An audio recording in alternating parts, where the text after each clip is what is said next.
ஏன் மருமகளே இப்படி ஓயாம ஃபோனையே பார்த்துட்டு இருக்கியே, வேலை எப்போ செய்யலான் இருக்க? நான்லாம் என் மாமியாரை உட்கார வச்சு எல்லா வேலையும் நான் செய்வேன், ஒரு வேலையை அவங்க வாங்க மாட்டேன். நீ என்னதான் வேலை வாங்குற, என் பையனையும் நீ செய்கிறியா? நல்லா ஒய்யாரமாக உட்காந்துக்கிற. அதான் வேலை செய்கிறேன்ல, சும்மா திட்டிகிட்டே இருக்காதீங்க அத்தை.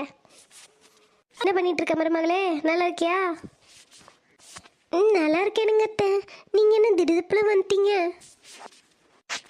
பரவாயில்லையே மருமகளே, ஒன்றரை மருமக நல்லா ஸ்டைலாக அழகாக இருக்கா, நல்ல மரியாதை தெரிஞ்ச பிள்ளையா இருக்கா. நீ என்ன இருக்கியே, ஒரு நாளாவது எனக்கு வேலை செஞ்சுருப்பியா? எல்லா நாளும் நான் தான் உனக்கு வேலை செஞ்சிட்ருப்பேன், என் பையன் உனக்கு வேலை செஞ்சிட்ருப்பான்.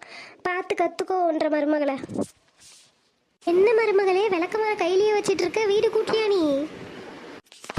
ஆத்தாடி, இவங்களை வச்சு நம்மத்தே காலி பண்ணிடலான்னு பார்த்தா இவங்க நம்மளேவே காலி பண்ணிடுவாங்க போல இருக்கே. இங்கிருந்து கிளம்பிடணும்.